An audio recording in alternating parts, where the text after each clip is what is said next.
All right, tonight we are going to be reading chapter 13 in Charlotte's Web, and chapter 13 is called Good Progress. Remember that in chapter 12, a meeting, that's when Charlotte hosted a meeting in the barn for all the animals to decide what the next word was that she was going to be writing in her web. And they came to the conclusion that the word would be terrific.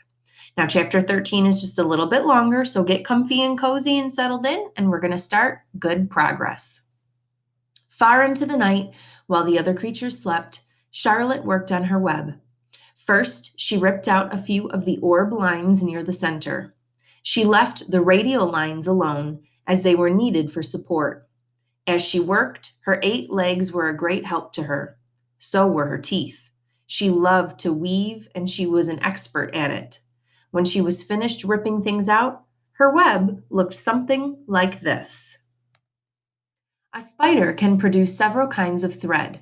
She uses a dry, tough thread for foundation lines, and she uses a sticky thread for snare lines, the ones that catch and hold insects. Charlotte decided to use her dry thread for writing the new message. If I write the word terrific with sticky thread, she thought, every bug that comes along will get stuck in it and spoil the effect. Now, let's see. The first letter is T. Charlotte climbed to a point at the top of the left-hand side of the web. Swinging her spinnerets into position, she attached her thread and then dropped down. As she dropped, her spinning tubes went into action and she let out thread. At the bottom, she attached the thread. This formed the upright part of the letter T. Charlotte was not satisfied, however. She climbed up and made another attachment right next to the first. Then she carried the line down so that she had a double line instead of a single line. It will show up better if I make the whole thing with double lines. She climbed back up, moved over about an inch to the left, touched her spinnerets to the web, and then carried a line across to the right, forming the top of the T.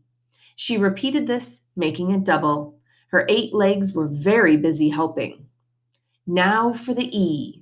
Charlotte got so interested in her work she began to talk to herself, as though to cheer herself on.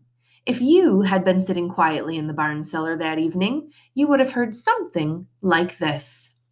Now for the R. Up we go. Attach. Descend. Pay out line. Whoa. Attach. Good.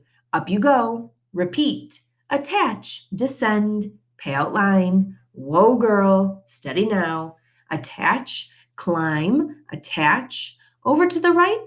Pay out line. Attach. Now right and down and swing that loop and around and around. Now into the left. Attach. Climb. Repeat. Okay. Easy. Keep those lines together. Now, then, out and down for the leg of the R. Pay out line. Whoa. Attach. Ascend. Repeat. Good girl. And so, talking to herself, the spider worked at her difficult task. When it was completed, she felt hungry. She ate a small bug that she had been saving. Then she slept. Next morning, Wilbur arose and stood beneath the web. He breathed the morning air into his lungs. Drops of dew catching the sun made the web stand out clearly. When Lurvy arrived with breakfast, there was the handsome pig, and over him, woven neatly in block letters, was the word terrific. Another miracle. Lurvy rushed and called Mr. Zuckerman. Mr. Zuckerman rushed and called Mrs. Zuckerman. Mrs. Zuckerman ran to the phone and called the Arables. The Arables climbed into their truck and hurried over. Everybody stood at the pig pen and stared at the web and read the word over and over, while Wilbur, who really felt terrific, stood quietly, swelling out his chest and swinging his snout from side to side. Terrific, breathed Zuckerman in joyful admiration. Edith, you better phone the reporter on the Weekly Chronicle and tell him what has happened. He will want to know about this. He may want to bring a photographer. There isn't a pig in the whole state that is as terrific as our pig. The news spread. People who had journeyed to see Wilbur when he was some pig came back again to see him now that he was terrific. That afternoon, when Mr. Zuckerman went to milk the cows and clean out the tie-ups, he was still thinking about what a wondrous pig he owned. "Lurvy," he called, "there is to be no more cow manure thrown down into that pig pen. I have a terrific pig. I want that pig to have clean, bright straw every day for his bedding. Understand?" "Yes, sir," said Lurvy. "Furthermore," said Mr. Zuckerman, "I want you to start building a crate for Wilbur. I have decided to take the pig to the county fair on September 6th. Make the crate large and paint it green with gold letters." "What will the letters say?" asked Lurvy. "They should say, 'Zuckerman's Famous Pig.'" Lurvy picked up a pitchfork and walked away to get some clean straw. Having such an important pig was going to mean plenty of extra work. He could see that. Below the apple orchard, at the end of a path, was the dump where Mr. Zuckerman threw all sorts of trash and stuff that nobody wanted anymore. Here, in a small clearing hidden by young alders and wild raspberry bushes, was an astonishing pile of old bottles and empty tin cans and dirty rags and bits of metal and broken bottles and broken hinges and broken springs and dead batteries and last month's magazines and old discarded dish mops and tattered overalls and rusty spikes and leaky pails and forgotten stoppers and useless junk of all kinds, including a wrong size crank for a broken ice cream freezer. Templeton knew the dump and liked it. There were good hiding places there, excellent cover for a rat. And there was usually a tin can with food still clinging to the inside.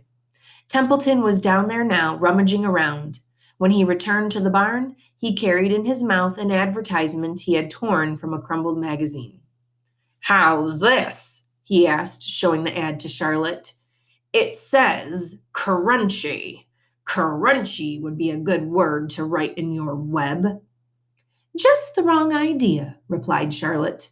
"Couldn't be worse. We don't want Zuckerman to think Wilbur is crunchy. He might start thinking about crisp, crunchy bacon and tasty ham. That would put ideas into his head. We must advertise Wilbur's noble qualities, not his tastiness. Go get another word, please, Templeton." The rat looked disgusted, but he sneaked away to the dump and was back in a while with a strip of cotton cloth. "How's this?" he asked. "It's a label off an old shirt." Charlotte examined the label. It said, "Pre-shrunk." "I'm sorry, Templeton," she said, "but pre-shrunk is out of the question. We want Zuckerman to think Wilbur is nicely filled out, not all shrunk up. I'll have to ask you to try again." "What do you think I am, a messenger boy?" grumbled the rat.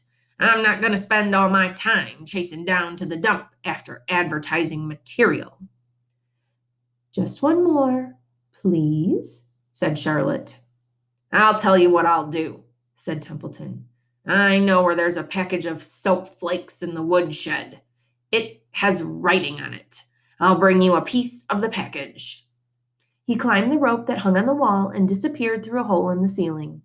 When he came back, he had a strip of blue and white cardboard in his teeth. "There," he said triumphantly. "How's that?" Charlotte read the words.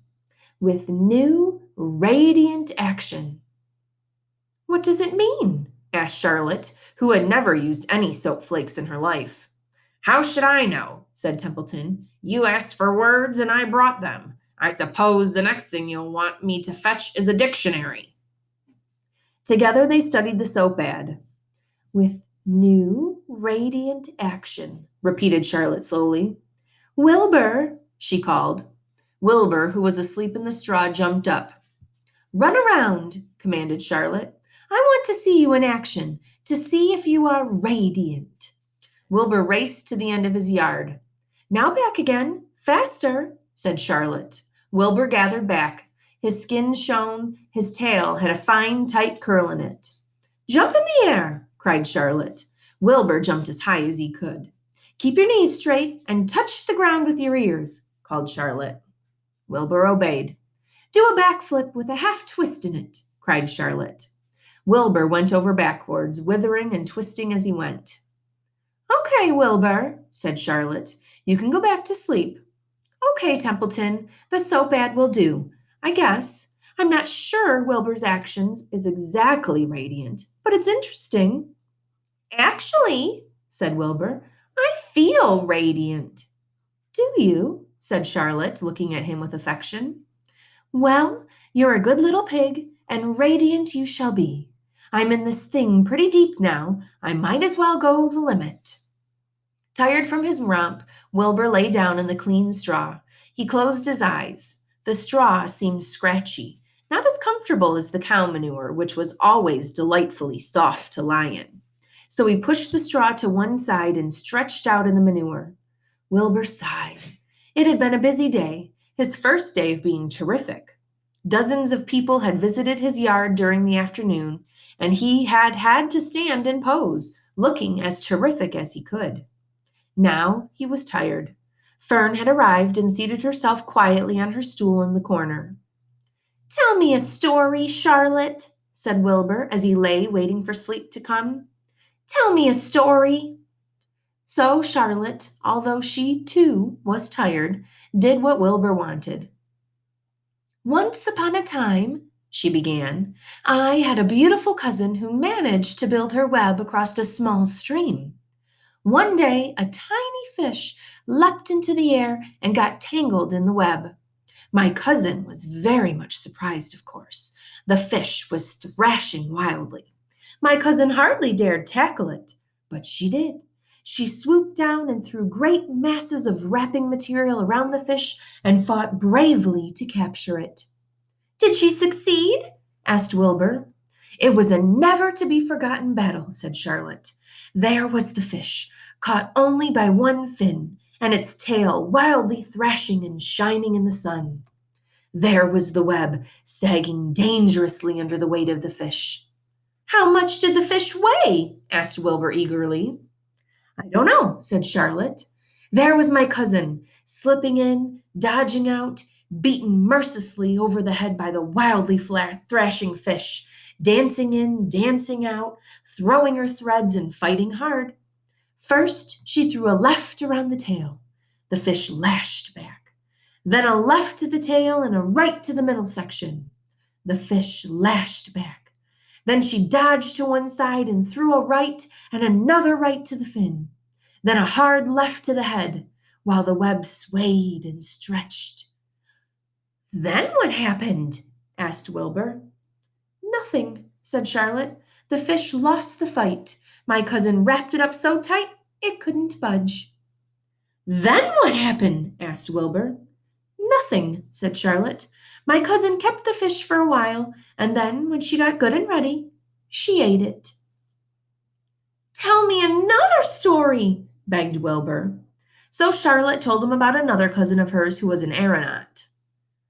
What is an aeronaut? Asked Wilbur. A balloonist, said Charlotte. My cousin used to stand on her head and let out enough thread to form a balloon. Then she'd let go and be lifted into the air and carried upward on the warm wind. Is that true? Asked Wilbur. Or are you just making it up? It's true, replied Charlotte. I have some very remarkable cousins. And now, Wilbur, it's time you went to sleep. Sing something, begged Wilbur, closing his eyes. So Charlotte sang a lullaby while crickets chirped in the grass and the barn grew dark. This was the song she sang. Sleep, sleep, my love, my only, deep, deep in the dung and the dark. Be not afraid and be not lonely. This is the hour when frogs and thrushes praise the world from the woods and the rushes. Rest from care, my one and only, deep in the dung and the dark. But Wilbur was already asleep. When the song ended, Fern got up and went home.